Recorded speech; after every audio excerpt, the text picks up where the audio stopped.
Mga kwento na lagi.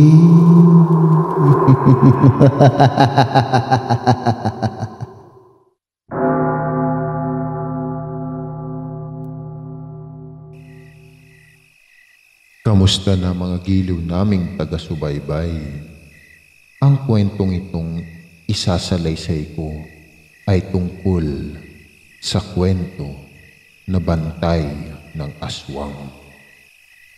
Kasama ka ba sa mapanghusgang lipunan na ang kapangitan ng pisikal na anyo ang tanging batayan ng ganda? Minsan napipilitan ng tao o ng hayop na lumaban kapag kinakailangan na. Maaaring sobra sa nakasanayan. Yun ay dala ng takot, pero alalahanin natin na hindi tama ang mang-akusa ng isang tao na walang sapat na ebidensya. Sa bayan ng Amorosang Palawan ay naroon pa rin ang paniniwala nila na sa nilalang na tila nilimot na ng panahon at ng makabagong sibilisasyon. Laging isinisisi sa nilalang na ninirahan sa gubat ang lahat ng kamalasan na kanilang dinaranas. Maging tagtuyo, lindol, bagyo at kamatayan ay puro tikbalang.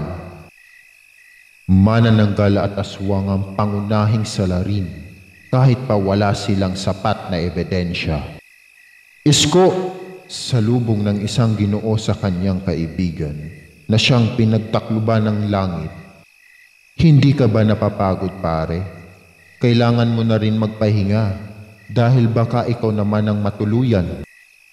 Pag-aalala ni Anton sa kanyang kaibigan na si Isko na kaunti na lang ay bibigay na sa kapaguran at kapuyatan dahil sa magdamagang at ilang araw na napagtugis sa mga sinasabing mga aswang na naninirahan sa isang liblib na bahagi ng kanilang gubat. Sana ganun na nga lang nang hindi na ako nasasaktan sa tuwing uuwi ako ng bahay.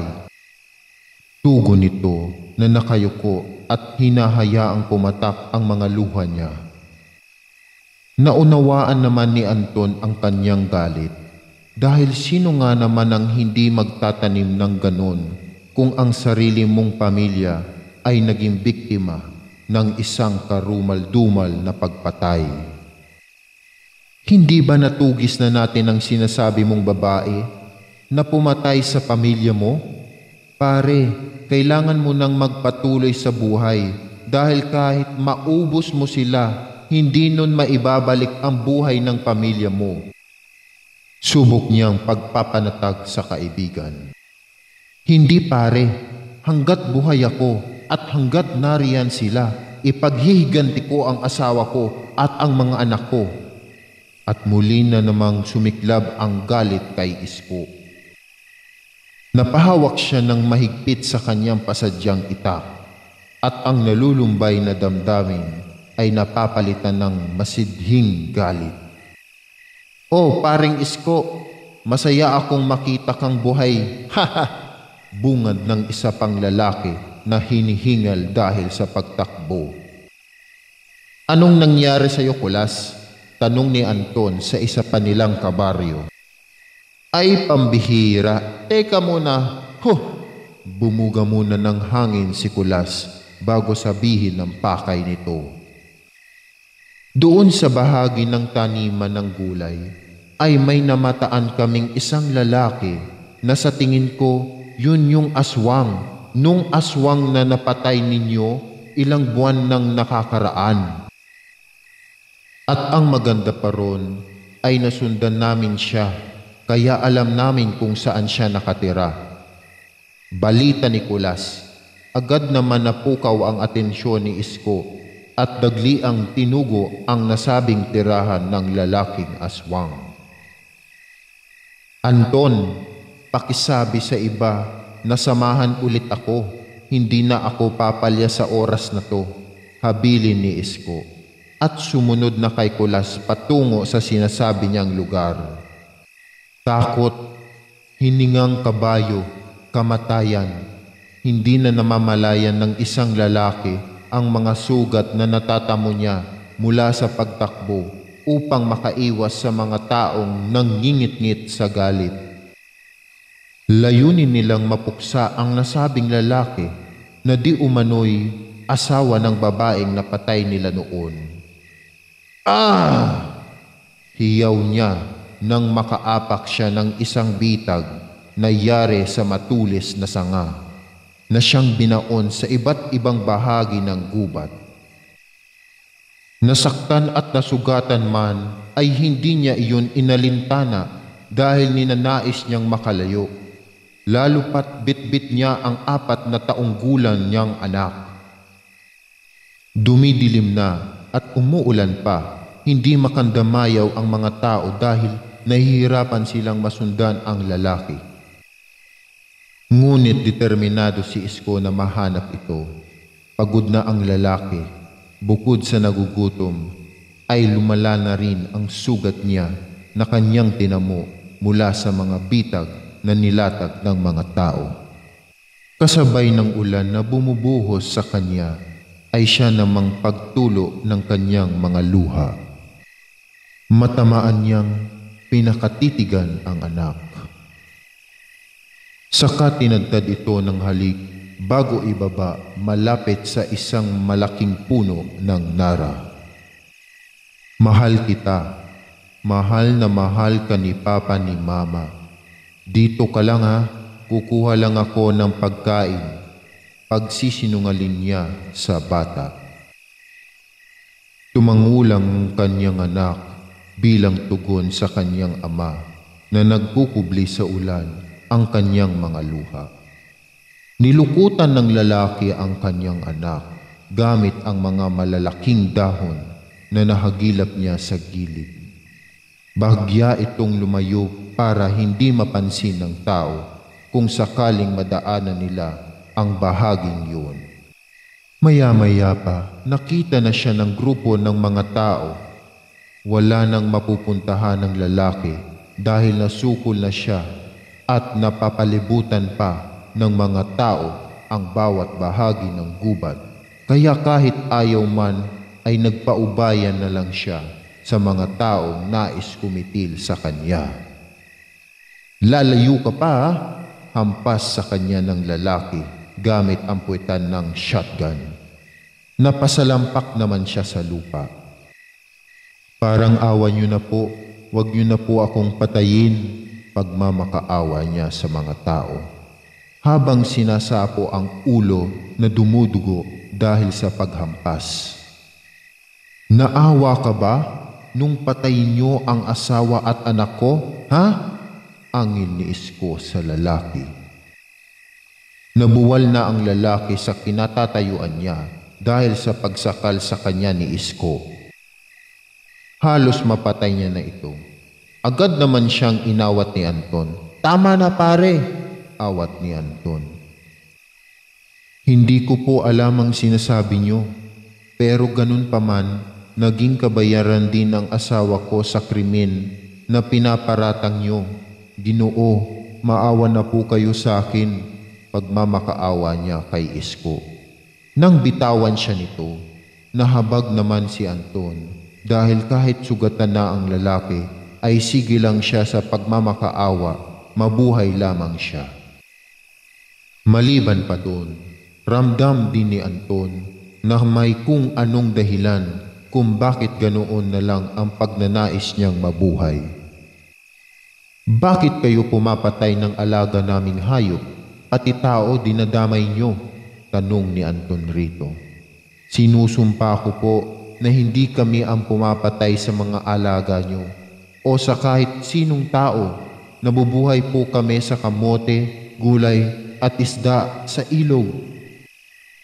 Tugon niya kay Anton. Bahagyang nakumbinsi si Anton dahil sa suot pa lang ng lalaki ay mukhang galing ito sa pag-aararo dahil sa mga putik na nasa butas-butas niyang mga damit.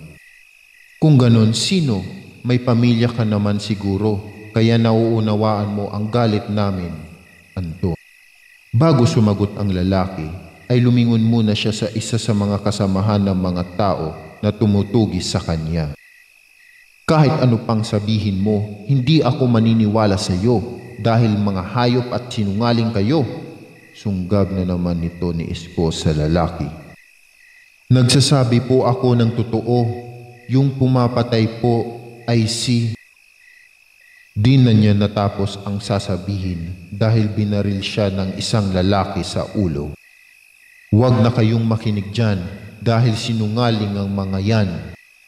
Maaawa lang kayo tapos uulitin nila ang gawain nilang pambibiktima, anang lalaki, matapos barilin ito. At muli na naman niyang pinutok ang kanyang baril sa lalaking wala ng buhay. Sa di kalayuan ay nagkubli ang batang niyayakap ang sarili habang tinatanaw sa malayo ang mga kalalakihan. At ang isang tao na nakahandusay sa lupa. Nakilala ng bata ang lalaking yun dahil nasa palad nito ang kanyang panalit sa buhok. Binalak ng bata na puntahan ang ama, ngunit itinali pala siya nito gamit ang isang pinagbuhol-buhol na damong kamlay. Biglang may isang lobong umungol sa di kalayuan. At muli na namang napukaw ang atensyon ng mga tao sa pag-aakalang isa na namang aswang yun. Panay ang takbo ng inahing lobo kasama ang dalawa nitong anak. At gaya ng eksena ng mag-ama, ay tinakbuhan din nila ang mga tao na nais silang patayin. Ayun, dito, turo ng lalaki na may hawak na flashlight at sibat. Dali-dali namang sumunod sa kanya ang mga tao para habulin iyon. Nang tatalo na sila sa kabilang panig ng ilog, ay sakto namang natamaan ng umuulang na sibat ang dalawa niyang anak. Tahol ng dalawang tutang nahihirapan dahil naitarak sa dalawa ang sibat ng mga taong tumutugis sa kanila. Umangil ang inahing lobo at nais lumipat sa kabilang panig ng ilog para daluhan ang mga anak. Ngunit hindi niya magawa dahil narating na yon ng mga tao, lalo na ang mga anak nito. Sa tuwing babalakin niyang tumalon sa kabila, ay tinatahulan siya ng kanyang mga anak. Waring pinipigilan nila ang kanilang ina na huwag nang bumalik para sa kanila. Idagdag pa ang lantarang pagsibat sa kanya ng mga tao. Dumudugo ang paanan ng inahing lobo dahil tinamaan ito ng isang sibat. Ngunit wala siyang nagawa kundi tumakas, dala ang mabigat na damdamin. Hayop man kung ituring gaya ng tao, nakakaramdam din siya, lalo na isa siyang ina. Malalim na ang gabi, kaya naman umuwi na ang mga tao. Gayunpaman ay mayroong bahagi sa puso ni Isko na hindi niya mawari matapos niyang masaksihan ang pagkalagot ng hininga ng lalaki. Nahahabag siya sa di malamang dahilan. Naalala niya ang nakita niyang panali ng buhok na hawak ng lalaking namatay kanina lamang. Yung anak niya, lintanya niya nang maalalang may dala ang lalaki na isang batang babae habang ito ay tumatakbo. Ano pare, siguro naman mapapanatag ka na dahil sa ipinaghiganti mo na ang pamilya mo. Anang lalaki na siyang bumaril sa lalaking aswang na di umano si Romulo. Salamat pala sa tulong mo. Sa susunod ulit, pasasalamat niya kay Romulo. Wala yun. Sino pa ba ang magtutulungan kundi tayo-tayo lang? Sige pare, uuwi na ako. Gutom na rin kasi ako eh. Paalam ni Romulo at umalis na nga siya kasama ang ibang taong bayan. Uwi na rin ako pre, paalam din ni Anton. Nang makaalis ang mga kasama ay minabuti niyang matulog na rin dahil masyadong mahaba ang gabi na iyon para sa kanya. Bago pumasok ng kanyang bahay ay naantala siya dahil dumadagundong ang alulong ng isang lobo. Madamdamin ang pag-alulong ng inahing lobo nang balikan ang lugar kung saan niya huling nakita ang mga anak. Gaya ng ibang aso, napasalampak na lang din siya at humiga sa mismong lugar kung saan sinunog ng mga tao ang kanyang mga anak. Angin niya nang maisipang bumaba sa bayan at pumatay na ng kahit sino mang tao. Patakbo siya nang ituloy ang binabalak. Ngunit sa kalagitnaan pa lang ay tumigil siya dahil may naamoy siyang parang tao na nasa lilim ng malaking puno ng nara. Ang mga lobo ay higit na matalas ang pang-amoy kesa sa tao. Times 10 according to Dr. Martin Alvarado, veterinarian. Patuloy sa pag-angil ang malaking lobo patungo sa bahaging yun. At hindi nga siya nagkakamali dahil mayroon ngang tao roon na pumipiglas makawala lamang sa pagkakatali sa kanya. Tumutulo na ang mga laway ng nasabing lobo dahil nais niyang lapangin ng buo ang batang natagpuan niya roon. Ngunit mayroon sa bata na nagpatahan sa puso niyang nilulukob ng galit. Bukod pa roon ay may kung ano sa bata na hindi tinatanggap ng pang-amoy at panlasa niya. Lininisan ng inahing lobo ang bata at nagtungo sa bayan. Doon ay naabutan niya mismo ang isa sa mga natatandaan niyang sumibat sa kanyang anak. Bukod sa matalas ang pang-amoy ng isang lobo, matalas din ang memorya nila, kaya madali nilang natatandaan ang hitsura ng mga dumadaan sa paningin nila. Mula sa likod ay inambaan ng inahing lobo ang lasing na lalaki. Walang pakundangan niyang nilapa ito at buong lakas niya ring binalatan sa braso ang lalaki kahit pumutok na ang gilid ng kanyang noo dahil sa paghampas sa kanya nito gamit ang hawak niyang bote ng alak. Duguan na ang lalaki at nagdideliryo na rin ito. Hanggang sa namataan sila ng grupo ng magsasaka na mukhang mga lasing rin. Pare si Ambo saad ng isa sa magsasaka na nakakita sa lalaki na nilalapa ng malaking lobo. Agad na dinaluhan nila si Ambo at yung iba ay sinundan ang tumatakas na aso. Bunsod ng madilim na ang kabuuan ng gubat ay hindi na nila binalak na sumuong palalo't tahanan iyon ng mga mababangis na hayop at ng mga aswang di umano. Iika-ika ang malaking aso dahil sa sugat ng kanyang tinamo mula sa pakikipagbuno sa naturang lalaki. Ang bata na kanina ay hirap makawala ay nagala na sa loob ng gubat at hinahanap ang kanyang ama. Saglit siyang natigil nang makita ang malaking aso na nakahilata sa mga tuyong dahon at taas baba ang paghinga at duguan ang ulo. Inaakala ng bata na gutom ang nasabing hayop, kaya naman dahan-dahan siyang lumapit at binigay ang patatas na iniwan sa kanya ng kanyang ama. Hindi na nagalaw ang lobo, kaya tumabi na lang din ang bata rito at sabay na nakatulugan ang mahabang nangyari sa kanila. Tanging sinag ng buwan ang nagbibigay liwanag sa dalawa na pinagkaitan makasama ang mga minamahal nila. Sa tuwing mananaginip ang bata, ay kinukumot siya ng lobo gamit ang mabalahibo niyang buntot at ang bata naman ay yumayakap sa lobo na kanyang nakasama.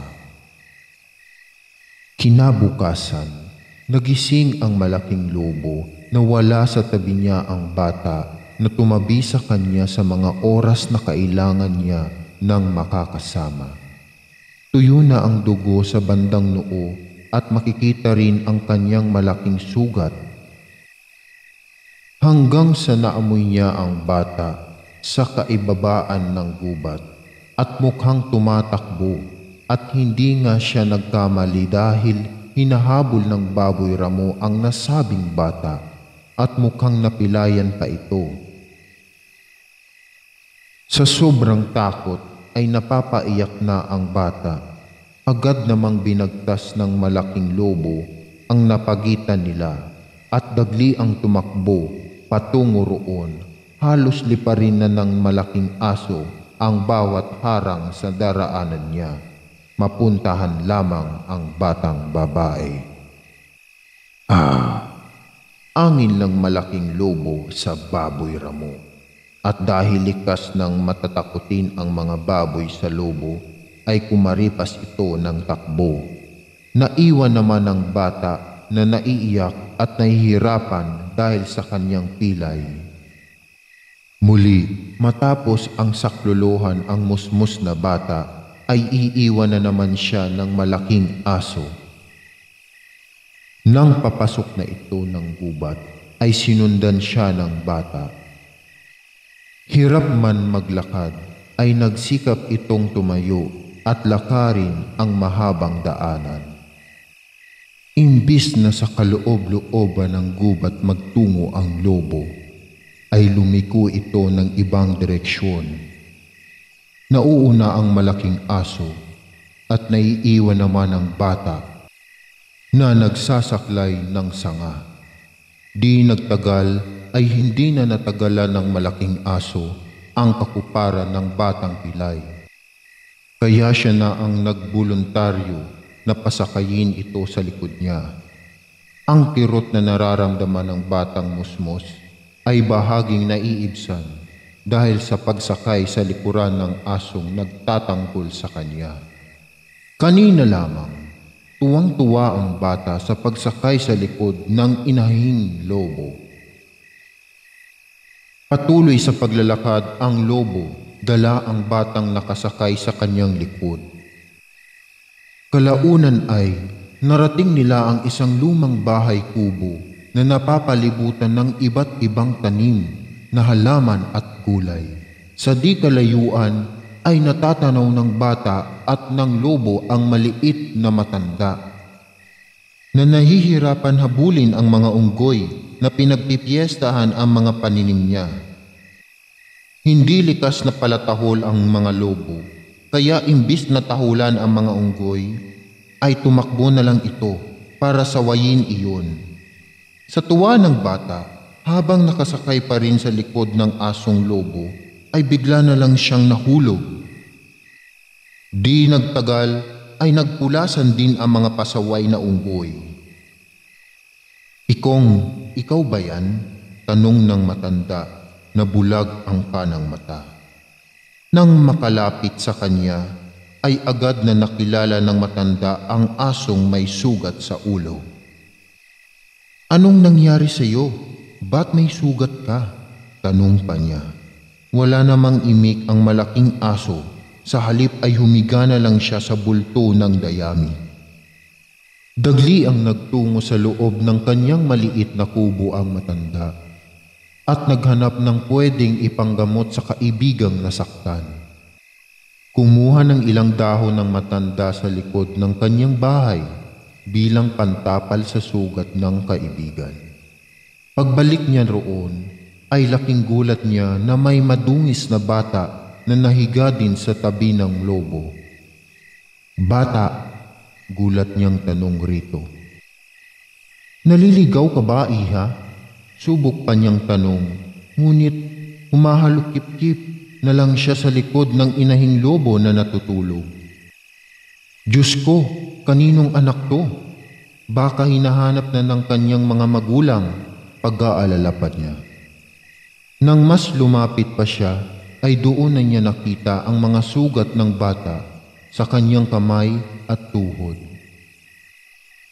Napagtanto rin ng matanda na magkasama ang dalawa dahil hindi umaalis ang bata sa tabi ng inahing lobo. Nung huli tayong nagkita, alam ko buntis ka. Ngayon, bumalik ka na hindi mo naman sila kasama? Tapos, itong batang tao na ang kasama mo? Anang matanda habang ginagamot si Pikong. Ano bang pangalan mo, iha? Tsaka, nasan ang mga magulang mo o ng pamilya mo? Usisa pa niya. Talagang hindi nagsasalita ang bata. Sa halip ay isiniksik pa niya ang kanyang sarili kay Pikong, ang inahing lobo. Pwedeng dito ka muna sa akin ngayong gabi, pero kailangan mo din umuwi dahil baka hanapin ka nila, ha? Lintan niya ng matanda. Matapos gamutin si Pikong, ay ang batang paslit naman ang kanyang ginamot. Maghahanda ako ng pananghalian, kaya halika, samahan mo ko. Aya ng matanda. Paraan niya yon para maiwang mag-isa si Pikong nang makapagpahinga na rin. Sumama ang bata sa matanda na nag-aya sa kanya. Maaaring pinagmasdan ng bata ang matanda sa kanyang ginagawa. Ito, iha, prutas, kainin mo, mainam ito para sa iyo. Abot ng ginang sa bata. Imbis na ang mansanas na binigay ng ginang ay ang kalilinis palang na hito ang kinuha ng bata at pinapak. Hindi makapaniwala ang ginang sa nakikita dahil imbis na luto ay hilaw na nilantakan ng bata ang isda. Sa tuwing babalaki niyang kunin yun ay nagagalit ito at balak pang mangagat. May pumapasok na kuro-kuro sa isipan ng matanda, ngunit ayaw niyang patulan at paniwalaan. Imposible, usal nito. Inang Magda, andito po ba kayo? Tawag ng isang lalaki na nasa labas ng bakod ng ginang. Agad naman yung pinuntahan ng matanda. O Anton, hala, pasok ka, sakto magluluto ako ng hito. Aya ng matanda kay Anton. Nako, hindi na po inang. Naparito po ako para sabihin na mapanatag na po kayo dahil natugis na namin kagabi ang lalaking aswang kasama ang dalawa nitong kasamahan na mga tutang lobo. Nakatakas pa nga ho yung inahin pero hinanap na namin yun. Kumunot ang noo ng matanda nang marinig ang sinabi ni Anton. Tutang lobo? Nagtatakang tanong ng matanda. Opo, sige po inang, una na po ako. Paalam ni Anton na hindi man lang nahahalata ang lobong nahigalang sa bulto ng dayami. Naawa si Inang Magda nang makitang nagluluksa pala ang inahing lobo at hindi rin pangkaraniwang tao ang paslit na pumapapak ng hilaw na isda. Kinagabihan ay hindi alam ng matanda ang gagawin sa batang kasama ng kanyang kaibigang si Pikong. Dahil hindi naman iyon tao para patuluyin sa loob ng bahay.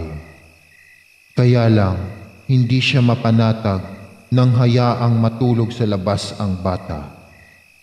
Nang hindi na makatiis, ay bumangon siya upang puntahan ito sa labas. Ang bata, nang hindi na makatiis, ay bumangon siya upang puntahan ito sa labas. Hindi pa man niya nabubuksan ng buo ang pintuan, ay nakita niya ang isang kahindik-hindik na nilalang. Nasa pakiwari niya ay isang aswang na siyang nakatayo at hawak ang batang sinisikap na makawala mula sa kanyang mga kamay. Agad na hinablot ng matanda ang kanyang baril at tinungo ang nilalang. Bibitawan mo siya o papasabugin ko ang baon ng ulo mo. Anang matanda sa nasabing aswang. Nang hindi nakikinig ang nilalang, ay inasinta niya iyon ng mabuti, kaya nabitawan niya ang bata. Sa galit ng nilalang na iyon, ay ang matanda na ngayon ang kanyang punteriya. Patuloy sa pag-iwas ang aswang sa bawat bala na pinapakawalan ng ginang. Hanggang sa nasukol na niya ang inang Magda, katapusan sana ng matanda. Ngunit inambaan ni Pikong ang aswang na yun. Pinagtulungan ni na Pikong at ng bata ang nasabing nilalang. Kaya bago pa man makapanakit ang aswang, ay muling pinutok na matanda ang kanyang baril. Kaya natamaan niya ang aswang, dahilan upang siya ay tumakas. Laking pasalamat ni Inang Magda sa dalawa, kaya naman kinupup niya sila. Napatay natin yung mag-asawang aswang, pero bakit mas dumadami ata yung mga nagiging biktima?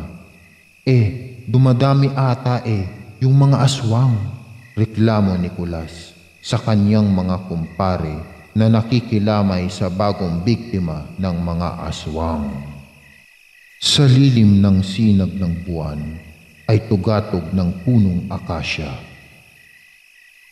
Nakamasid ang isang nilalang na sinasabayan ng pag-alulong ng malaking lobo, tanda ng pagsigaw at pagpapakilala niya sa bayan ng Amorosa. "Mia!" tawag ni Inang Magda. "Po!" tugon ng babaeng may asul na mga mata si Mia. "Bakit po, Lola?" tugon niya sa matandang tumatawag sa kanya sa baba, si Inang Magda. "Anong bakit? Hala, baba dyan. Nako, yan ka na naman. Baba na at nang makatulog na tayo." Inang Magda. "Ay hindi pa nga ho ako inaantok reklamo niya nang makababa mula sa tuktok ng punong akasya. "Kahit na, di ba kabilin-bilinan ko sa'yo na huwag kang aakyat sa katuktukan ng puno na yan? Nako, papatayin mo ata ako sa takot at kaba." "Lola naman, yan na naman kayo. Huwag niyo na po sabihin yun. Di pa ako handa mawalan ng magandang lola," paglambing ni Mia sa matanda. "Nako, inuuto na naman ako ng apo ko," sukli ni Inang Magda sa binibining naglalambing sa kanya. "Kakaiba talaga tong pamilya natin. Lola kita, pero hindi mo naman ako apo. Tapos nanay ko naman si Pikong na hindi naman tao. Tapos anak mo siya? Gulo talaga ng buhay, singgulo ng buhok nyo, Lola. Halika at susuklayin ko." Linta niya ni Mia habang umuupo sila sa bakanting upuan na nasa lilim mismo ng nasabing puno. Kahit hating gabi na, ay napagpasyahan ng tatlo na panuurin ang mapayapang pagsinag ng buwan na sinasabayan pa ng mga nangungusap na bituin. "Alam mo, Lola, pag nasa taas ako ng punong yan, napakaganda ng mundo para sa akin. Kahit na nangungulila ako sa mga totoo kong magulang o sa pamilya ko, ganun pa man, napapawi nun kapag naaalala ko na nandyan kayo ni Nanay Pikong para sa akin." Anang binibini habang sinusuklay ang buhok ng matanda. Lingid sa kanyang kaalaman ay may nililihim si Inang Magda na ayaw niyang ipaalam dahil baka masaktan ito o baka mabuhayan ng tunay niyang pagkatao. "O Lola, ba't naiiyak kayo? Nako, si Lola talaga, napakaiyakin." Pang-aalas kanya sa kanyang lola. "Kuriting kita dyan batang to," ani ni Inang Magda habang pinupunas ang mga butil ng luha sa kanyang pisngi. "Mahal kita," yakap ng dalaga at mas lalong bumuhos ang luha ng matanda. Mahal din kita, apo. Mahal kita, at dahil mahal kita, babaunin ko hanggang hukay ang katotohanan. Huwag ka lamang masaktan. Usal ng kanyang isipan. Ano nga ba ang katotohanan? Balik tanaw noong kabataan niya.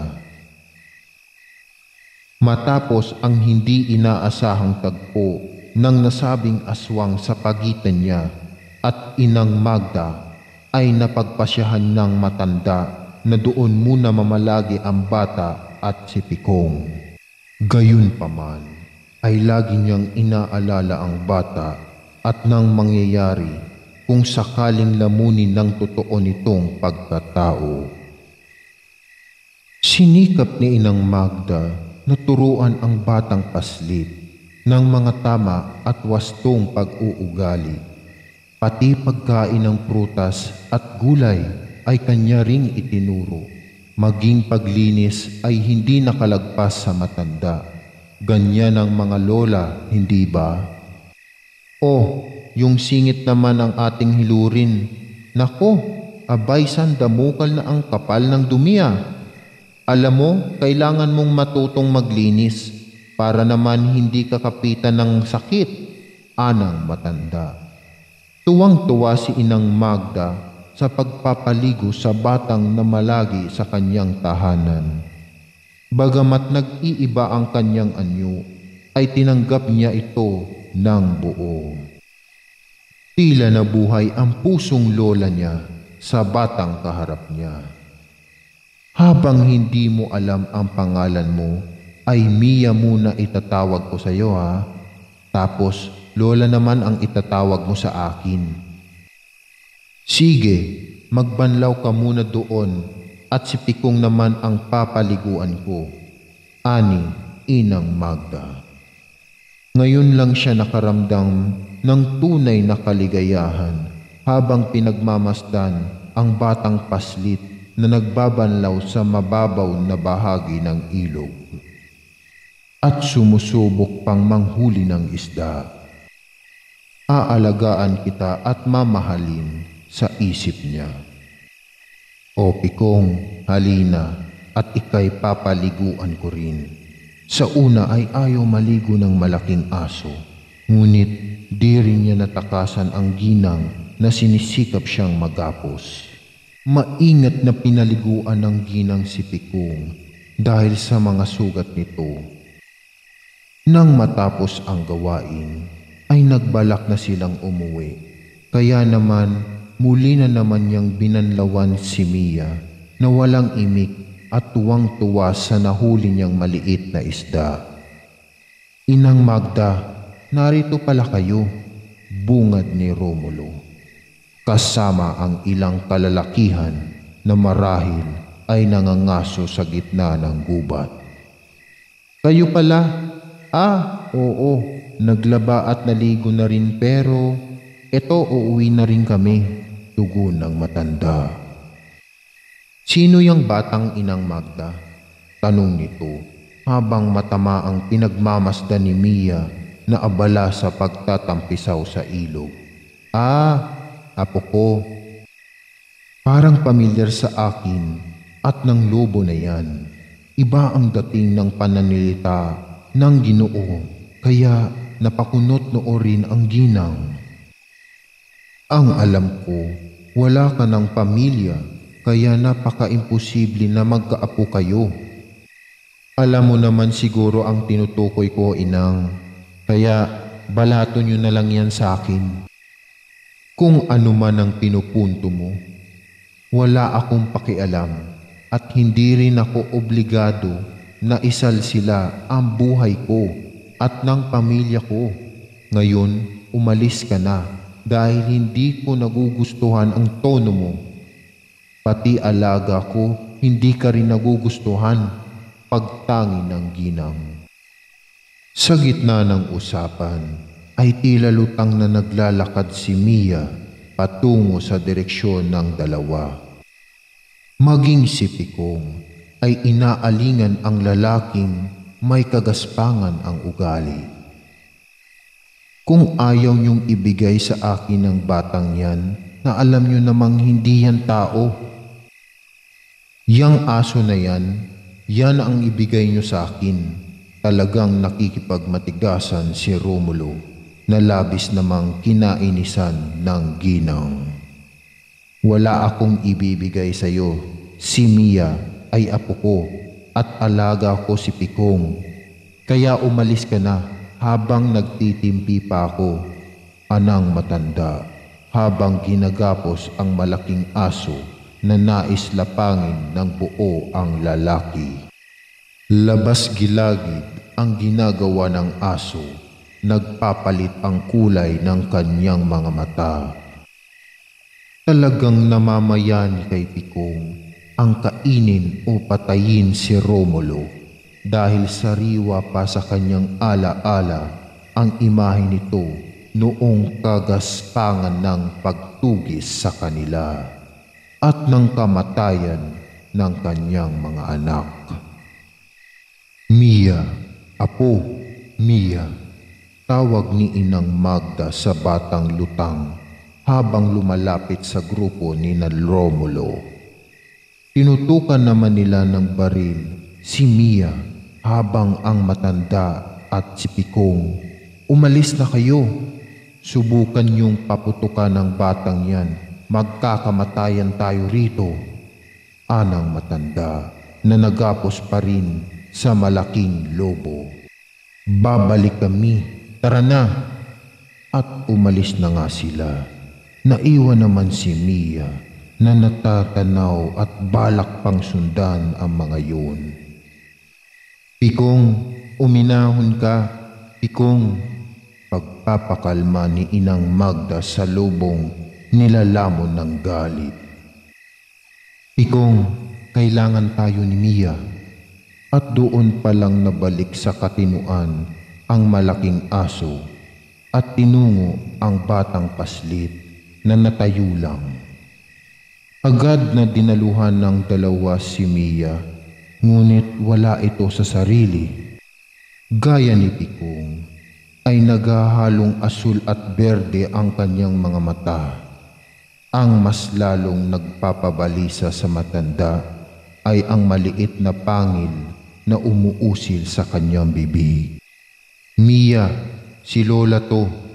Paghawak pa lang ni Inang Magda ay agad sinunggaban ni Mia ang kanyang braso. Dahil upang ito ay magdugo ng husto, nasasaktan man ang matanda ay hinayaan niya lang ang bata sa kanya.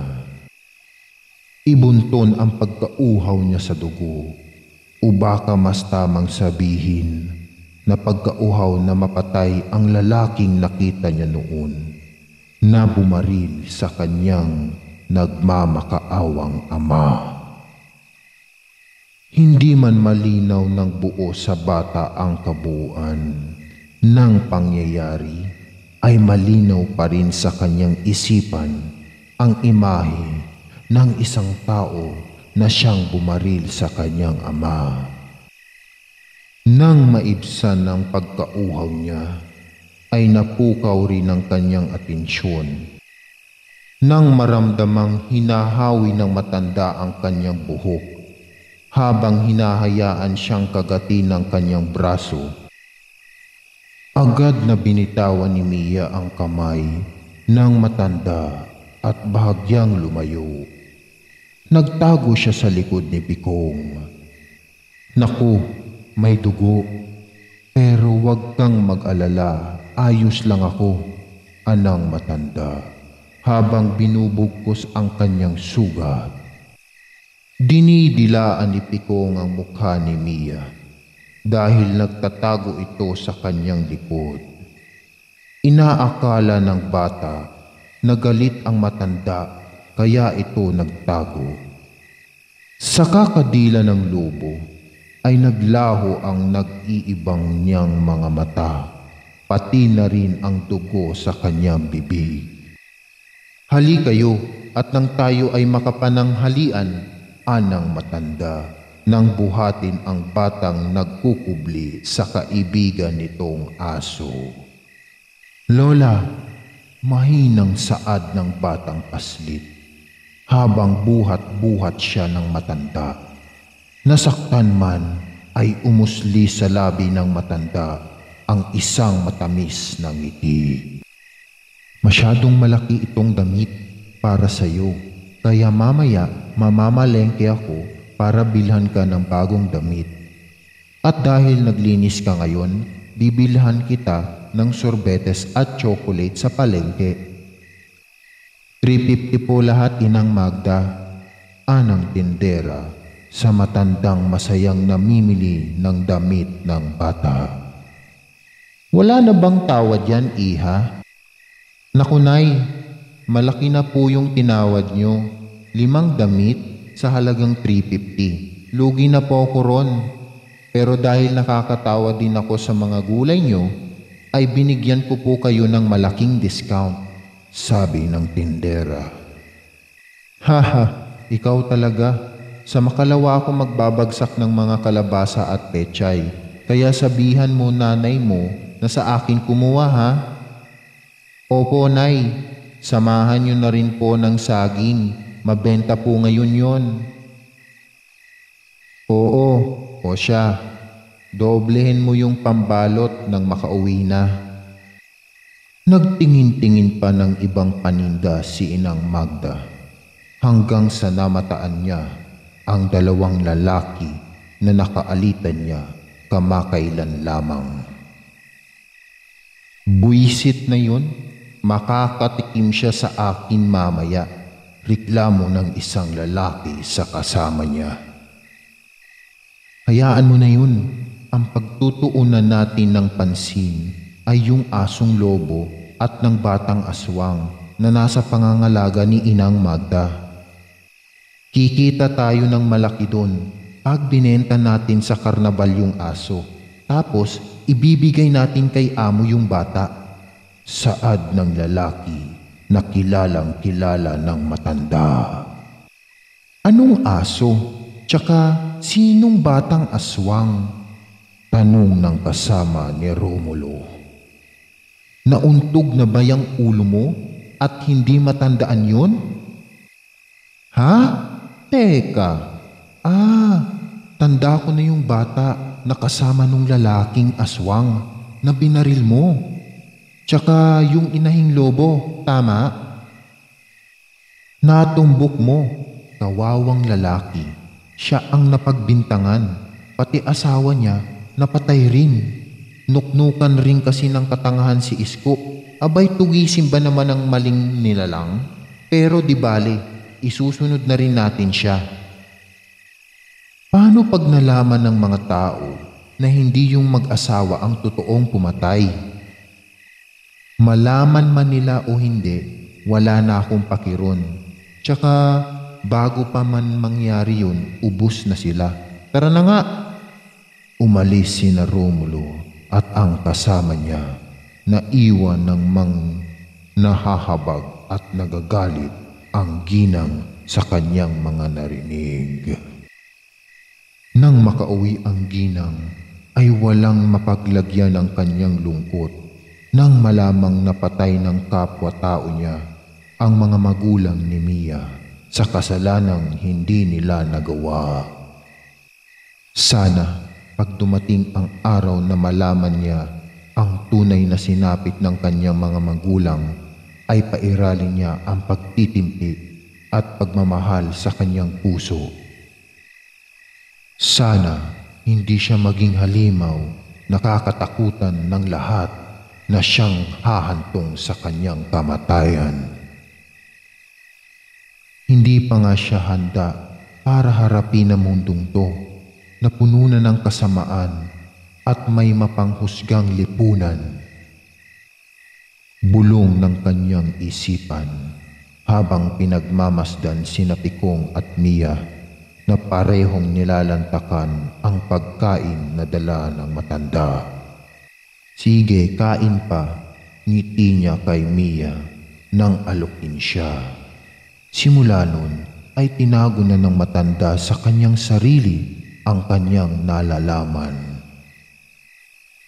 Mag-ahit ka na dali, buti na dala ko yan. Abot ni Nene ng pang-ahit habang nagtatago sa damuhan si Mia dahil nag-iba na naman ang kanyang anyo. Si Nene ang naging kaibigan niya simula nung pumasok siya sa paaralan. Sa tulong ng mga turo ni Inang Magda ay nagawa niyang makapamuhay kasama ang mga tao na hindi niya kinakailangan kainin o patayin sila dahil sanay na siya sa lutong pagkain, gulay at prutas. Alam mo, hindi ko gets yung transformation mo. Hindi ka tikbalang, di ka rin kapre o duwende. Ni hindi ka nga aswang o manananggal dahil wala ka namang pakpak pero tinutubuan ka ng balahibo at pangil. Pag sinishave ka, mukha ka namang vampira. Mahaba nga lang ang pangil. Baka isa kang half vampire at werewolf. Despite of those, ikaw pa rin ang muse ng school natin. Konklusyon ni Nene habang pinagmamasdan ang kaibigan na nagsishave ng kanyang balahibo sa mukha at kamay. Ewan ko sa'yo, baliw, tugon ni Mia na abala sa pagputol ng kanyang mahahabang kuko. Nakasanayan niya ang mag-shave at magputol ng kuko ayon din sa habilin ng kanyang Inang Magda. Ito'y para na rin sa kaligtasan niya. Speaking of baliw, baliw yung teacher natin. Abay sabing hanggang alas 5 lang ang intramural, umabot tayo ng alas 7 ng gabi. Yari ako nito sa bahay. Pangamba ni Nene. Salamat sa pagpapahiram ulit. Sa'yo na yan, hiningi ko yan kay Papa. Buti bumili siya ng bago. Kala niya may boyfriend ako dahil lagi daw akong nagdadala ng pang-ahit. Alam mo, kahit na nagsishave ka at nagpuputol ng kuko, yung mga mata mo lang ang hindi mo mabago. Ang ganda kasi, saan nakakabili niyan? Oh, yan na pala sundo mo. Nguso niya kay Pikong na mukhang sinusundo siya. Hatid ka na namin, Mia. Di na, mas malayo yung lalakarin nyo. Tsaka baka mamaya andito na kuya ko. Siya, una ka na at sisimulan ko na rin maglakad. Bye, bukas ulit. Naglakad na palayo si Nene habang si Mia ay sumunod na rin kay Pikong papasok ng gubat. Si Pikong ang madalas sumundo kay Mia tuwing hapon dahil hindi na magawa ni Inang Magda dahil na rin sa kanyang edad. Ay sandali lang, nakalimutan kong ibigay kay Nene yung hiniram kong sapatos. Sa kalagitnaan ng paglalakad ay tumigil si Mia. At dahil nais niyang ibalik ang sapatos na nasa kanyang bag, ay bumalik sila ni Pikong. At dahil nasa ibang katauhan si Mia, ay matalas ang kanyang pandinig. Nakakarinig siya ng isang pagsigaw ng isang dalaga. Kilala niya kung kanino ang naturang boses. Malaeksena sa palabas ang kanyang pagtalon ng napakataas at sa tuwing dadapo siya upang bumuelo paitaas ay sa likod siya ni Pikong umaapak. Dala ng napakabilis niya kesa kay Pikong na tumatakbo rin ay narating niya kaagad ang kaibigan na namumutla dahil sa kaharap niyang kahindik-hindik na nilalang. Mula sa likod ay marahas niyang hinablot ang aswang na abala sa paglalaway kay Nene at buong lakas niya itong hinampas sa malaking puno sa daan. Namilipit naman sa sakit ang kaibigan dahil mukhang nasaktan siya ng nasabing nilalang. Nang makabangon ang aswang, ay binalak niyang puntahan ang dalawa. Ngunit pumagitna si Pikong na nakakarating lang din at agad na inangilan ito. Ayos ka lang, nene? Uy, pagdalo ni Mia sa kaibigan. Nahalata niya na natatakot ito ng husto sa halimaw na nakasalubong niya sa daan. Kaya ibinaba niya ito ng dahan-dahan at tumayo ng may kakaibang aura. Nay, Pikong, pakibantayan si Nene, habilin niya. Ang simpleng asul na mga mata ay mas tumindi pa, ang kulay gaya nung bata pa siya. Nagsasabong ang kulay asul at berde na naglalagablab ng sinag nito. Dumudugo na rin ang kanyang ibabang labi dahil natutusok ng kanyang humahabang pangil. Hinding-hindi niya mapapatawad ang nilalang na nanakit ng kanyang kaibigan. Sino ka? Bakit ang lakas mo? Hindi kita katulad dahil iba ang mga mata mo sa akin. Hindi ka rin mabalahibo pero nakakatiyak ako na pareho ang ating dugo at parehong kumakain ng tao. Bulalas ng nauulol na aswang kay Mia. Wala namang imik ang dalaga. Tanging matatalimang tingin ang sinusukli nito. Namamayani rin ang inis at galit sa kanya. Papatayin kita, huling saad niya, nang ambaan niya ang nang-aalaskang aswang. Nagkaroon ng matinding sagupaan ang dalawa. Hindi sukat akalain ng naturang aswang kung saan nagmumula ang lakas ng babaeng kasagupan niya. Hanggang sa nagtawag na siya ng iba upang tulungan siya na magapi ang babae na hindi nito nakakaya. Uy, kakaiba siya.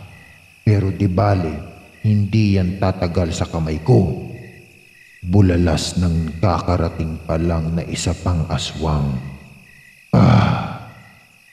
Angil ni Mia habang labas ang kanyang mahabang pangil. Hindi alintana ng dalaga ang takot dahil mas ninanais niyang magapi ang mga nilalang na yun. Subukan niyong saktan o hawakan kahit dulo man lang ng daliri niya. Bubutasan ko mga sikmura niyo, sabi ni Mia. At sa ikalawang pagkakataon ay nagkaroon ng sagupaan na ngayon ay dala-dalawa na ang kalaban niya. Hiyaw ng isang aswang habang binabali ni Mia ang kanang braso niya. Habang ang isa naman ay hindi makaiwas sa mga kagat at kalmot ng malalaking asong lobo na si Pikong habang pinoprotektahan si Nene. At dahil walang panama ang dalawa, ay nagpulasan silang dalawa. Tumatahol si Pikong habang pinagmamasdan na lumalayo ang dalawa hanggang sa naglaho na sila sa kanilang paningin. Nang makalayo ay binalikan ni Mia ang kaibigan na namumutla pa rin sa takot. Ayos ka lang? Lika, iuuwi ka na namin. Inalalayan ni Mia ang kaibigan sa pagtayo. Please, huwag niyo to sasabihin ka na Papa, ang sabi ni Nene. Oo, pangako. Saglit, natigilan si Mia nang nakasagap siya ng mga pagaspas. Lumingon siya at hindi nga siya nagkakamali dahil may kung anong nasa taas na pumapagaspas. Isa sa mga nasagupan niya ay bumalik, dala ang pagnanais na mapatay ang babaeng bumali at nambalibag sa kanya. Muli namang sumiklab ang kulay ng kanyang mga mata. Aw, aw, aw, paulit-ulit na tahol ni Pikong. Lumipad ng paitaas ang aswang at bumulusok ito paibaba sa direksyon ni Mia. Kaya bumuelo din ang dalaga, dala ang matulis na bakod na nahablot niya sa gilid ng daan. Sinalubong niya ito paitaas at buong lakas na isinaksak sa aswang na nanggagalaiti sa galit. Todas ang inabot ng halimaw. Waring malaking paniki ang bumagsak sa lupa, kasama ang dalagang hinahayaan din ang sarili na bumaba. Nangingisay na ang aswang. Sinusubukan pa niyang tanggalin sa tiyan niya ang bakod, ngunit dinidiinan ni Mia ang pagkakatusok. Hanggang sa nalagutan na siya ng hininga. Halika na, baka bumalik na naman sila. Pinasa ni Mia ang kaibigan dahil nangihina ito habang si Pikong naman ay binitbit ang mga bag gamit ang kanyang bibig. Sa simulat sa pool ng sagupaan ay may nagmamasid at nanunood sa kanila sa di kalayuan. Nang makaalis ang tatlo, ay bumaba ito mula sa tuktok ng puno ng niyog. Kinuha niya ang namatay na kasamahan. Bago pa man lumipad papalayo, ay pinakatitigan niya ang babaeng pinapasan ang kaibigan. Kakaiba siya, bulong niya sa sarili. Matapos sabihin yun, ay lumipad na rin siya papalayo. Sa nangyari kina Nene at Mia ay naging maingat na sila, lalo na sa tuwing sasapit ang gabi. Hindi naman lingid sa kaalaman ng dalawa kung anong meron sa kanilang bayan. Kaya mandatoryo ang pagsasara ng lahat ng sangay ng gobyerno at maging ng pribadong establishmento. Ito'y para na rin sa kaligtasan ng nakakarami. Mahirap man paniwalaan, para sa dalawang dalaga ang nangyari, kamakailan lang ay nagawa pa rin nilang isantabi ito dahil hindi naman bago ang salitang aswang sa lugar nila. Liban na lang kung mamalasin ka na makita mo sila ng personal. Talagang magtatawag ka ng kung sino-sino sa sobrang takot. Ngunit kung may idinulot man kay Mia ang naturang pangyayari, yun ay ang questionin muli ang buo niyang pagkatao. Oo, hindi nga ako tao, pero ano nga ba talaga ako? Sa loob ng maraming taon, yan ang madalas na tanong na naglalaro sa kanyang isipan. Gusto niyang alamin ang katotohanan, ngunit bukod sa takot, siya sa pwede niyang malaman ay ayaw niya ring masaktan si Inang Magda at Pikong. Kaya kahit pa may nagtutulak sa kanya, ay hinahayaan na lamang niya ang palaisipang bahagi ng kanyang buhay at pagkatao. Buti pumasok ka na. Takot ka pa rin ba? Ura-uradang tanong ni Mia sa kakarating pa lang niyang kaibigan. Na ngayon ay kasabay na niyang naglalakad papasok ng kanilang paaralan. Pareho silang college student na kumukuha ng kursong education sa isang pamantasan sa kanilang lugar. Baliw ka ba? Sinong makakalimot sa mga impaktong yun? Naku, kung wala ka, baka tegi na ako nun. Buti na lang nasanay ako sa mga kwentong aswang na yan. Siguro natakot lang ako ng husto dahil first time ko makakita.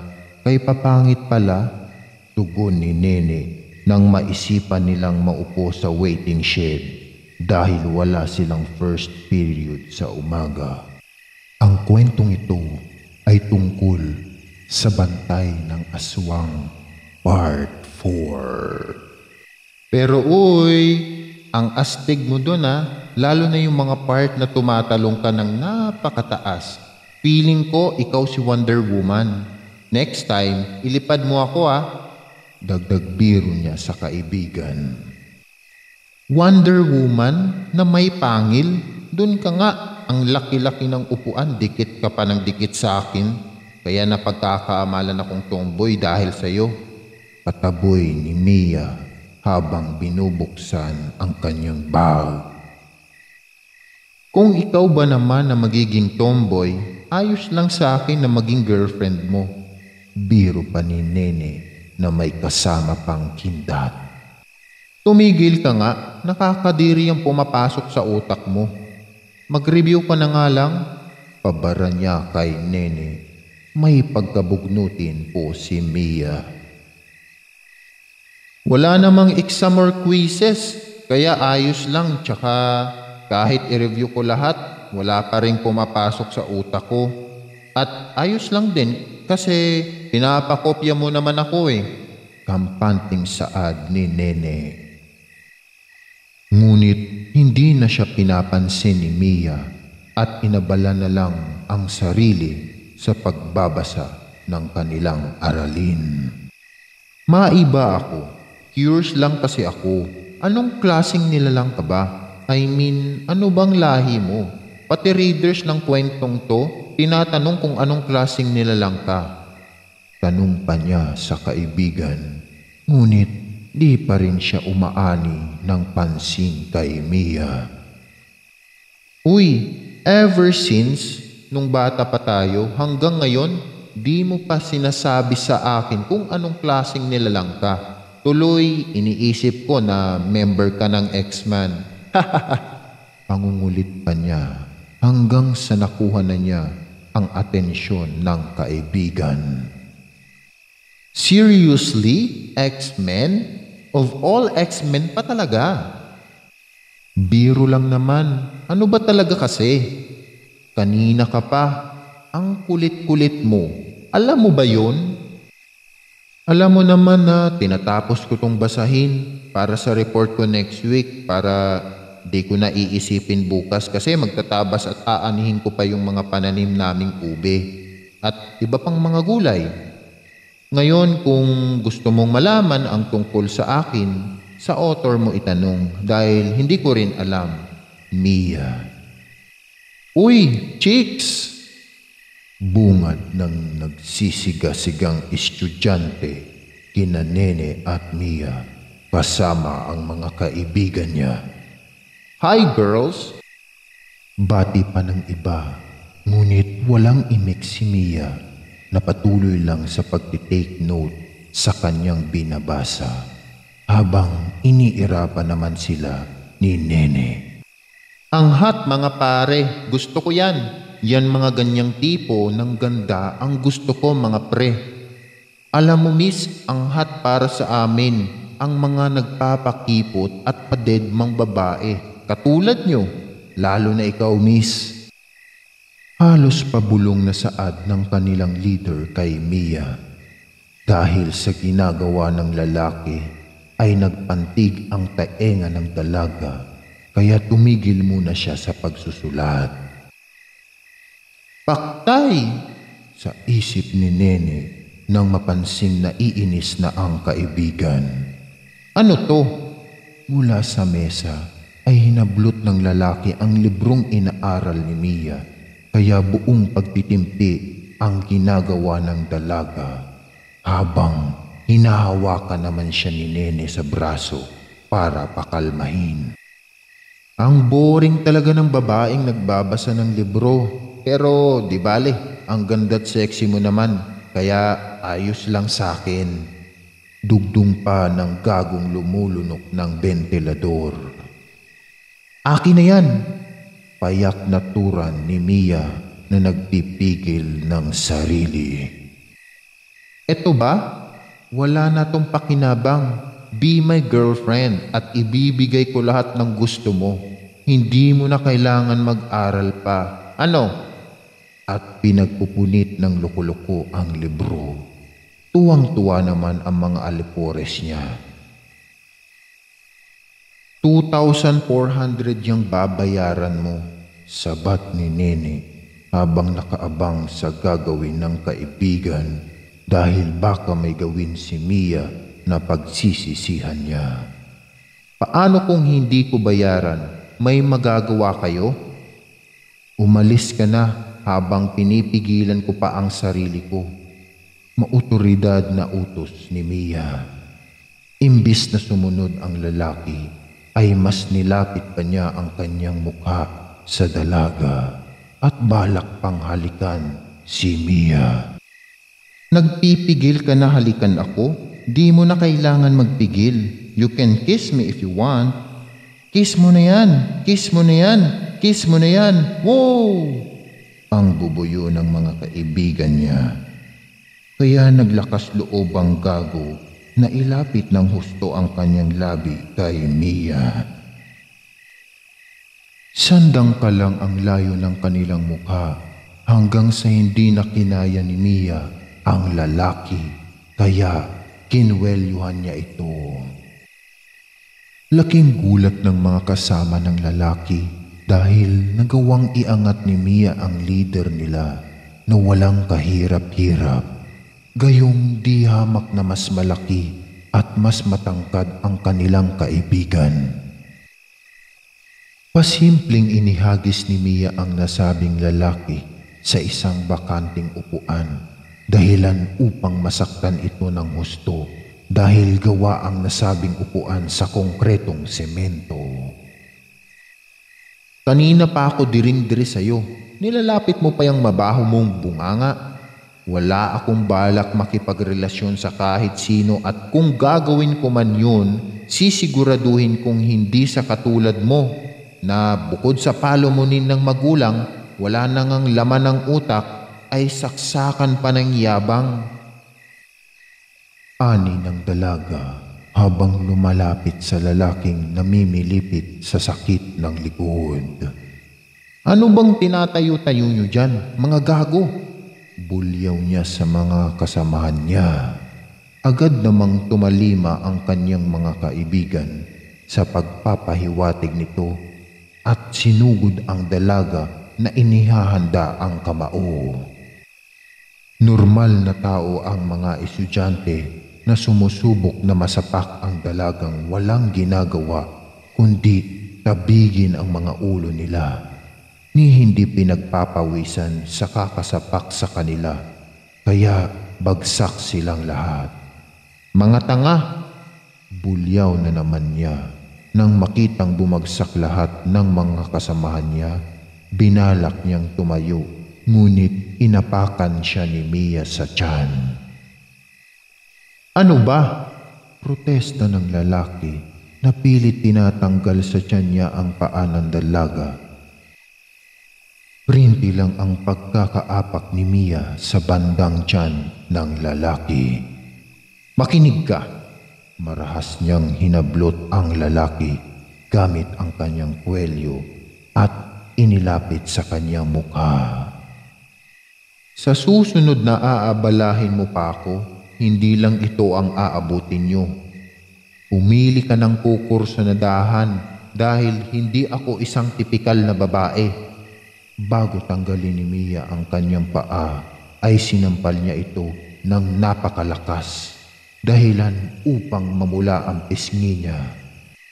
Yan, baka sabihin mong hindi ako nananampal at puro suntok lang ang alam ko. At inalis na nito ang kanyang nakapatong na paa. Oh, wallet mo. 3,500 ang kinuha ko. Pambili ng libro at pang-snack na rin namin dahil pinagod nyo kami, mga pangit na to. Ani ni Nene habang inihahagis sa lalaki ang kanyang wallet. Habang bitbit ang kanyang bag, ay inaayos ni Mia ang kanyang sarili bago sinimulang maglakad. Di pa man sila nakakalayo, ay muling nagsalita ang lalaki. Punyeta, kahit babae ka pa, hindi ko mapapalagpas to. Babalikan kita, tandaan mo yan. Sigaw ng kanilang leader habang sapo ang likod nito na tumama sa semento. Tumigil si Mia at saglit na liningon ang lalaki. Mag-aantay ako pero hindi mo gugustuhin na kalabanin ako. Ngiting saad ni Mia. Sinadya niyang ipakita ang umusli niyang pangil sa lalaki. Di rin nakalagpas sa paningin ng lalaki ang panandali ang pagliwanag ng mga mata nito. Kaya imbis na gumanti, namayani sa lalaki ang takot nito sa babaeng naglalakad papalayo. Ano boss, tawag tayo ng resback? Aray, nabalian ata ako. Sunistyon ng kanyang kasamahan na namimilipit din dahil sa sakit ng kanyang likuran. Ulul, hindi na. Papakipot lang yun, makukuha ko rin siya. Pagsisinungaling niya na ang totoo, hindi na niya babalakin pang magkaharap o gambalain ang dalaga dahil hindi ito pangkaraniwang tao. Tulungan mo na lang ako makatayo, sabi ng lalaki habang nakatanaw pa rin sa dalaga. Kinabukasan. Lola, mukhang marami tayong maaani dahil hindi gaano pineste ang mga pananim natin. Kita mo to? Ang lalaki ng mga naani kong ube. Masayang bungad ni Mia habang buhat ang isang sako ng ube. Ang kanyang lola naman ay nililinis ang mga nakaimbak na mga naani nilang pananim. Nako, abay mataba naman talaga yung taaniman natin. Sadya nga lang na kinakain ng mga hayop. Hindi ko na rin mahabol, gawa ng matanda na ako. Pero buti na lang ay nariyan kayo para humalili sa akin. Hala, magmerienda ka muna. Uy, pritong ube, sakto, paborito ko to, sabi ni Mia. Lahat naman paborito mo, apo. O siya, pakiabot nga ng tubig. Babanlawan ko na tong nilinis kong luya. Lola, asa na pala si Pikong? Tanong ni Mia habang hinahanap sa paligid si Pikong. Alam mo naman na isang lobo si Pikong, kaya natural lang na gumalas siya sa gitna ng gubat. Pagsisinungaling ng matanda na ang totoo ay araw-araw bumabalik si Pikong sa lugar kung saan niya huling nakita ang kanyang mga anak. Ganun po ba? Nagpatuloy sa gawain si Mia, ngunit di mawala sa isipan niya kung bakit araw-araw na nagpupunta doon ang tinuturing niyang ina. Gayong walang espesyal sa lugar na yun. Naibibigay din naman ng pagkain kailangan niya, kaya labis ang pagtataka at pag-aalala ng dalaga. Ilang araw at gabi pang naulit ang ginagawa ni Pikong, kaya naaabala na rin si Inang Magda. Isang gabi, may isang asong umaalulong. Agad na nabusesan ni Inang Magda, kaya daglian itong bumangon para samahan ang isa sa bahagi ng kanyang munting pamilya. Saksi ang buwan sa bawat madamdaming alulong ng inahing lobo. Paulit-ulit siyang umaalulong, hindi para ipaalam ang isang kamatayan o sakuna sa bayan ng Amorosa, kundi ibuhos ang nararamdaman niyang labis na paghinagpis at pangungulila. Sa bawat iyak ng inahing lobo ay nadudurog naman ang puso ng matanda na siyang tahimik lang na nagmamasid rito. Dahil para sa isang mapagmahal na ina, walang sapat na salita na katumbas sa bawat sugat at sakit na nararamdaman ng inang minsan nang nawalay sa anak. Unang isang ina na napagkaitan ng pagkakataong makasama ang kanyang mga supling. Hindi na kinaya ni Inang Magda ang masakit na tagpo na kanyang natatanaw, kaya lumapit na ito kay Pikong. Kung marunong lang ako umalulong, baka nasabayan na kita, hehe, sabi ng matanda habang tumatabi sa inahing lobo.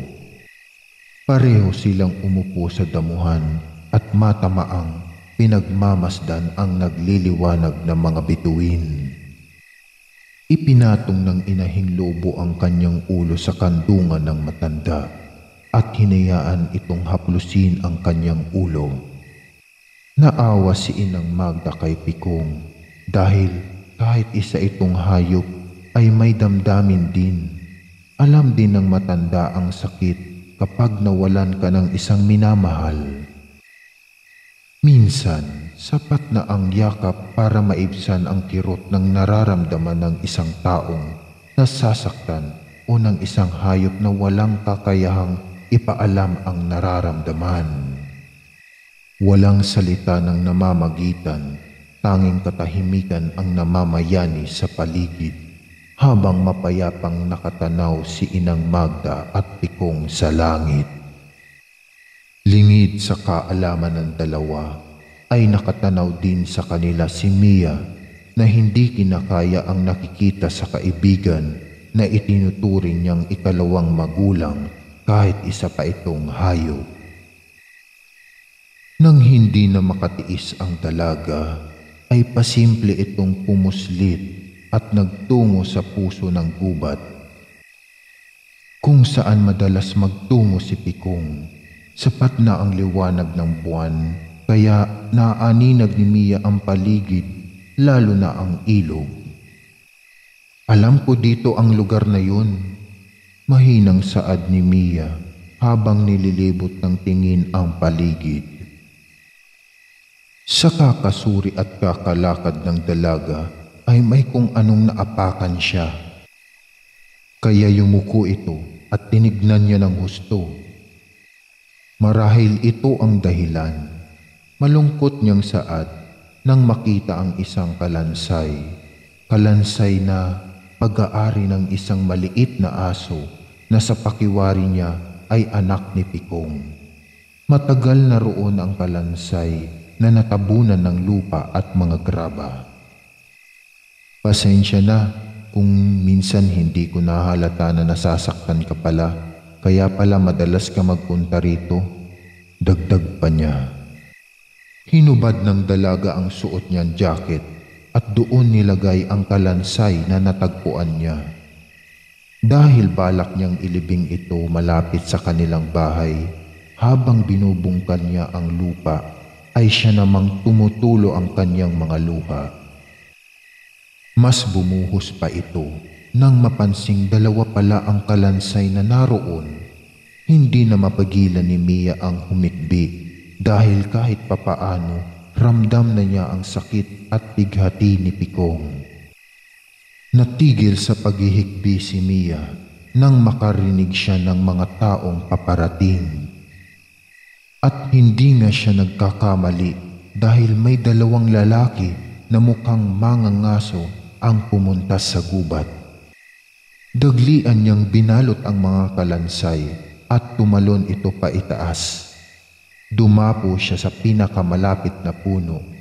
Balak sana niyang umalis, ngunit natigilan siya sa usapan ng dalawa. Dito yun. Dito madalas pumuesto yung inahing lobo. Dahil nandito ang labi ng kanyang mga anak, turo ng lalaki sa bahagi kung saan naghukay si Mia, si Kulas. Kala mo nga naman may puso pa rin ang mga hayop. Haha! Tura ng isa pang lalaki, si Romulo. Nagtatawanan pa ang dalawa, kaya naiinis ang dalaga. Sa mga gusto naman po mag-send ng mga storyang nakakatakot, may ipoprovide po kaming link sa baba. Maraming salamat po sa mga lahat ng mga viewers po namin. Ang kwentong ibabahagi ko sa inyo ngayon ay tungkol sa Bantay ng Aswang Part 5. Maliban sa atin, banat pa ni Kulas. Alam mo, utu-utu talaga mga tao rito. Tinuro lang natin na aswang yung lobo. Aba, nagsitakbuhan naman ang mga tanga. Ayun, patay ang mga anak niya. Kawawa. Patuloy sa kakadaldal ang dalawa, ni hindi nila namamalayan ang babaeng nasa tuktok ng puno at umaangil na parang mabangis na lobo dahil sa matinding galit na nararamdaman, bunsod ng kanyang mga naririnig.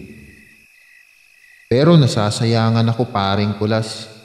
Aba, kung alam ko lang na may ibebenta pala sa malaking halaga ang mga asong na yun. Oh, di ba't tiba-tiba tayo?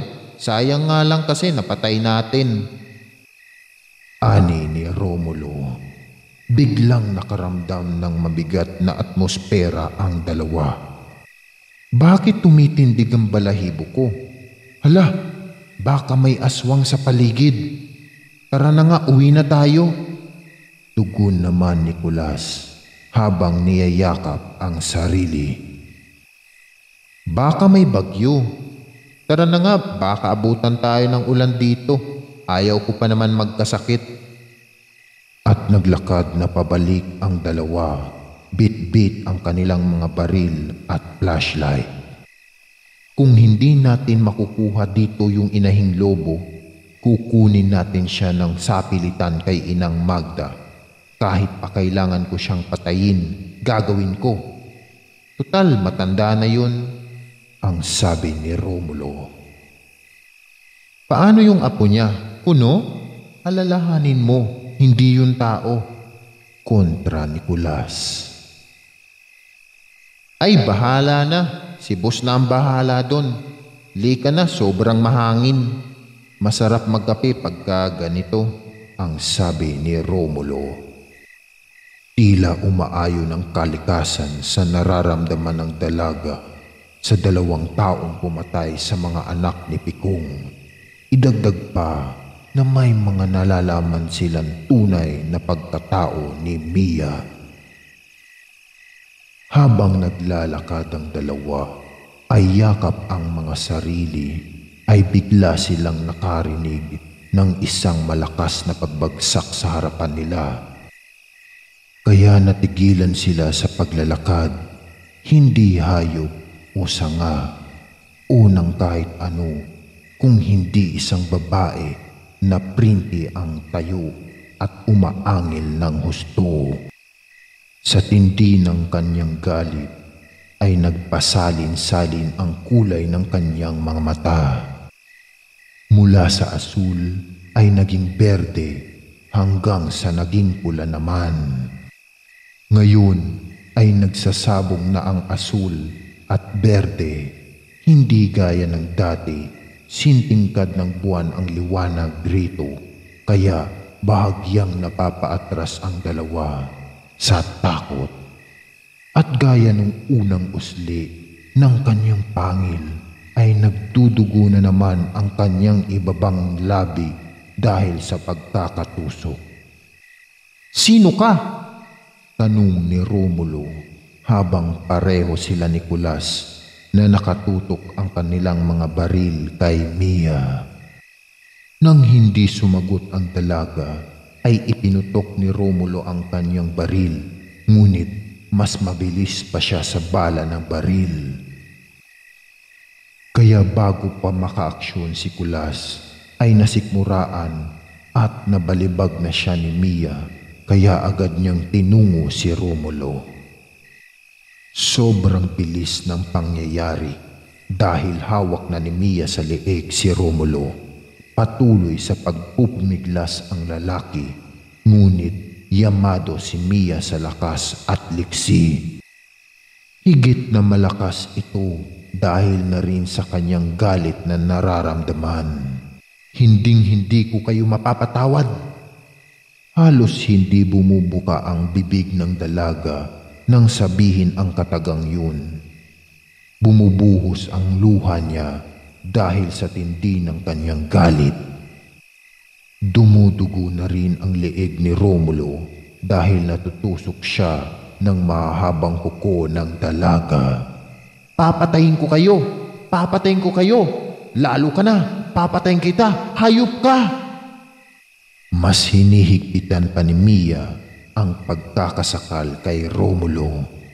Mamamatay ka na! Animong leon ang pagsigaw ni Mia. Labas ang mga pangil, iba ang mga mata at ang lalim ng kanyang boses. Sa di kalayuan ay napukaw ang atensyon ni Pikong na natutulog sa isang bulto ng dayami sa labas.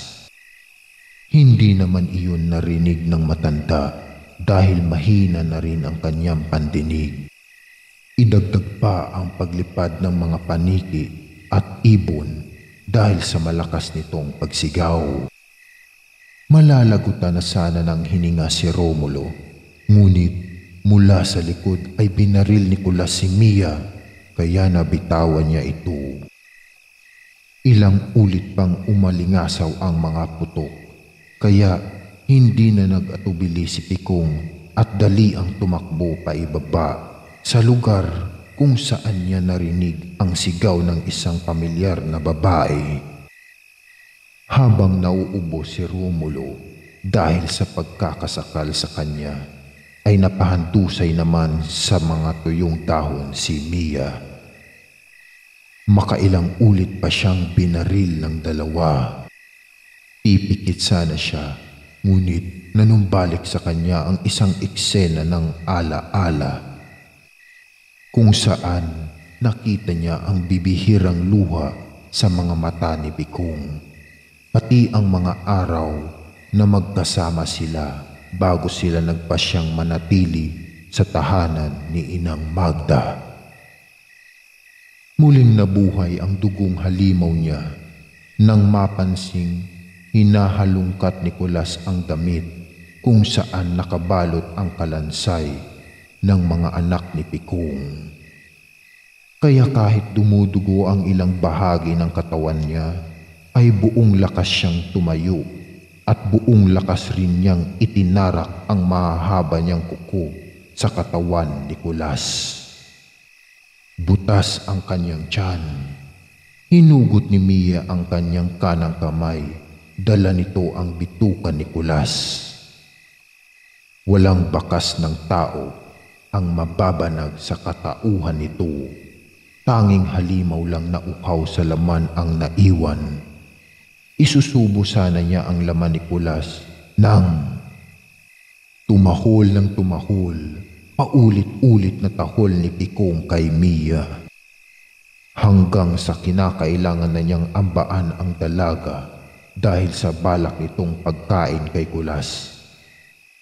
Ngayon ay si Mia at Pikong na ang magkaharap. Ngunit imbis na ang mga angil ang ipakita ni Pikong, ay simpleng tahol lang ang ginawa nito. Ninanais ng inahing lobo na mabalik sa ulirat ang dalaga, minsan na niyang inalagaan at pinotektahan. Hanggang sa magtagumpay na mawala ang dugong halimaw na namamayani sa kanyang pagkatao at nabalik na nga siya sa kanyang ulirat, kaya bago pa man siya mawalan ng malay bilang isang normal na dalaga ay hinabol niya si Romulo. Nagpalipat-lipat siya ng sangang inaapakan kahit pa nadudula siya minsan. Pursigido siyang mahabol ito hanggang sa nasukol na niya ang lalaki. Tama man o mali, kamatayan mo ang magiging kabayaran ng pagkamatay ng mga anak ni Pikong. Bago pa man makapagsalita si Romulo ay humandusay na siya dahil sa malakas na pagbitbit at paghampas sa kanya ni Mia sa isang malaking puno. Nang makitang wala na itong buhay, ay bumalik na siya sa lugar kung saan naroon si Pikong. Samantala, naaabutan ni Mia si Pikong na nasa tapat ng kanyang jacket. Mababakas sa inahing lobo ang lungkot sa kanyang mga mata. Habang sapo ng dalaga ang kanyang mga sugat, ay dumuduwal ng dugo at sinisikap niyang maglakad. Nay, ikaw muna magdala niyan. Inaantok na kasi ako. Mahinang saad ni Mia habang bitbit ni Pikong ang labi ng kanyang mga anak. Agad niyang ginamit ang katawan bilang pansalo sa dalagang nawalan ng malay. Samantala, habang nakahandusay si Mia sa likod ni Pikong, ay may isang lalaking panay ang masid sa kanya. "Mukhang kailangan na kitang seryosohin gaya ng ginawa namin sa nanay mo," turan nito. "Yan ang mga sinapit ng mga taong ganit gaya nyo, pweh!" Turan pa niya nang madaanan niya ang mga labi ni Nicolas at Romulo, mukha ng nakaraan. Kahit nabibigatan ay sinisikap ni Pikong na maiuwi ang labi ng kanyang mga anak. At ng dalagang walang malay at duguan na nasa kanyang likuran. Hindi niya magawang tumahol dahil kagat-kagat pa niya ang jacket ni Mia na pinaglagyan ng mga kalansay ng anak. Sa bahay nila Mia, "Ay Diyos ko, nasa na ba yung arinola ko?" sabi ng matanda nang biglang bumangon ito dahil sa tawag ng kalikasan. At hinahanap ang arinola, gayong nasa ilalim lang ito ng kanyang kama. Di rin nagtagal ay nahanap niya rin ito. Bago bumalik sa pagtulog ay sinilip muna niya ang silid ng kanyang apo. Ngunit wala roon ang dalaga, kaya lumabas na ito ng bahay para tignan sa tuktok ng puno ang apo. Ngunit wala din doon, pati si Pikong ay wala din sa kanyang tulugan. Kaya nagsimula ng mag-alala si Inang Magda. "Diyos ko, saan na naman napunta ang dalawang yun?" pag-aalala ng matanda. Wala siyang pagpipilian, kaya kahit hating gabi na ay sumuong siya sa gitna ng gubat. Bunsod ng kanyang edad at kahinaan ng paningin, ay nahihirapang maaninag ng matanda ang daanan kahit pa may dala siyang pang-ilaw o flashlight. Kung saan-saan siya nagtitingin-tingin at nagsusuot-suot, makita lamang ang dalawa dahil labis ang kanyang pag-aalala. "Mia, asa na kayo? Pikong!" pagtawag ng matanda. Mapanganib para sa kanya ang pumaroon, ngunit hindi na niya inisip yun. Makita lamang ang dalawa. "Apo ko!" muli pa niyang pagtawag. Lubos na nababahala ang matanda para sa dalawa dahil ang takot na nararamdaman niya sa kagubatan ay nanunuot sa kanyang kalamnan. Dahil hindi lingid sa kaalaman ni Inang Magda kung anong klaseng gubat ang pinasok niya. Sa kakalakad ay nakaramdam siya ng pagod, kaya panandalian muna siyang huminto. Hanggang sa nakakarinig na siya ng mga kalabag at kaluskos sa mga damuhan. Kaya pinasadahan niya ito ng ilaw hanggang sa nakaaninag na siya ng isang hayop na tila may dalawang kung ano sa kanyang bibig. At may kung ano pang dala sa kanyang likuran. Pinakailawan niya ito ng mabuti, kaya kahit hindi gaano klaro ay alam na niya kung sino ang hayop na nahihirapan sa paglalakad. Lumapit si Inang Magda at doon pa niya nakilala ng buo ang dalaga.